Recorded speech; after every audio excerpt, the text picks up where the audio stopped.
ಮುಲಕಟ್ಟಮ್ಮ ದೇಗುಲದ ಹುಂಡಿ ಎಣಿಕೆ ವೇಳೆ ಭಾರೀ ಹೈ ಡ್ರಾಮಾ ನಡೆದಿದೆ. ಹುಂಡಿ ಎಣಿಕೆಯಲ್ಲಿ ವಂಚನೆ ಮಾಡ್ತಿರೋ ಆರೋಪ ಕೇಳಿಬಂದಿದೆ. ನಿಯಮ ಮೀರಿ ಹುಂಡಿ ಎಣಿಕೆ ಮಾಡ್ತಿದ್ದಾರೆಂಬ ಆರೋಪ ಕೇಳಿಬಂದಿದೆ. ಅಧಿಕಾರಿಗಳ ನಡೆಯ ವಿರುದ್ಧ ಸಾರ್ವಜನಿಕರು ತೀವ್ರ ಆಕ್ರೋಶವನ್ನು ವ್ಯಕ್ತಪಡಿಸಿದ್ದಾರೆ.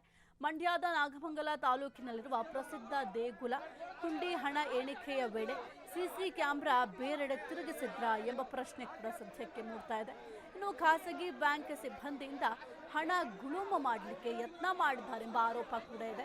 ಇನ್ನು ಗ್ರಾಮಸ್ಥರ ತೀವ್ರ ಆಕ್ರೋಶದಿಂದ ದೇಗುಲದಲ್ಲೇ ಹುಂಡಿ ಹಣ ಇದೆ.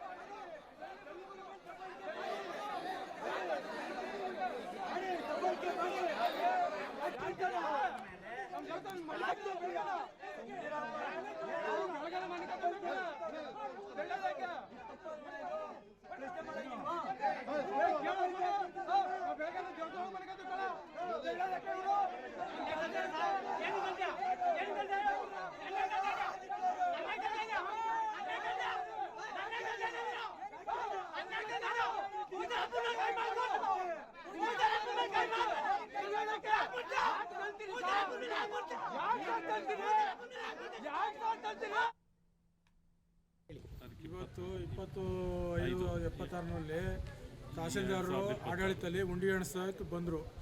ಉಂಡಿ ಎಣಿಸ್ತಾ ಇದ್ರು. ನಾವು ದಿನ ಸುಮ್ಮನೆ ಹೋಯ್ತಾ ಇದ್ದೋ.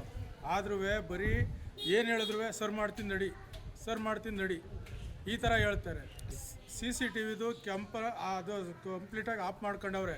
ಆಫ್ ಮಾಡಿ ಅವ್ರು ಕೇಳಿದ್ರೆ ಇದು ವಿಡಿಯೋ ಕೊಡ್ತೀನಿ ನಡಿ, ಅದು ಕೊಡ್ತೀನಿ ನಡಿ ಅಂತಾರೆ. ಈಗ ನಮ್ಮ ಟ್ರಸ್ಟಿಂದ ಅಧಿಕಾರ ತಗೊಂಡು 5 ವರ್ಷ ಆಯಿತು. 5 ವರ್ಷದಿಂದ ಎಷ್ಟು ಅಕ್ರಮ ನಡೆದಿದೆ. ಇವತ್ತೇ ಆ ಕಾಲದಲ್ಲಿ 6-7 ಲಕ್ಷ ರೂಪಾಯಿ ಹೋಗೋದೆ ಹೊರಗಡೆಗೆ. ಯಾರು ಜವಾಬ್ದಾರಿ?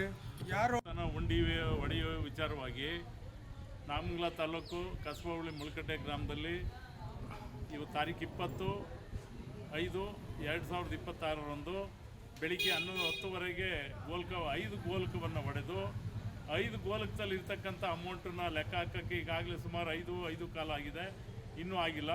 ಮಧ್ಯದಲ್ಲೇ 3 ಕಾಲು ಟೈಮ್ ಮಧ್ಯದಲ್ಲಿ 6.5-7 ಲಕ್ಷ ರೂಪಾಯಿ ದುಡ್ಡನ್ನು ಬ್ಯಾಗಿಗೆ ತುಂಬಿ ಬ್ಯಾಂಕ್ ಮ್ಯಾನೇಜರು ಮತ್ತು ಈ ತಾಲೂಕು ಆಡಳಿತದವರು ಸೇರಿ ಬ್ಯಾಂಕ್ ಮ್ಯಾನೇಜರ್ ಕೈಲಿ ಹೊರಗಡೆಗೆ ಬೇರೆ ಒಬ್ಬರನ್ನ ಕರೆದು ಅಮೌಂಟನ್ನು ಹೊರಗಡೆಗೆ ತುಂಬ ಕಳಿಸ್ತಕ್ಕಂಥದ್ದು.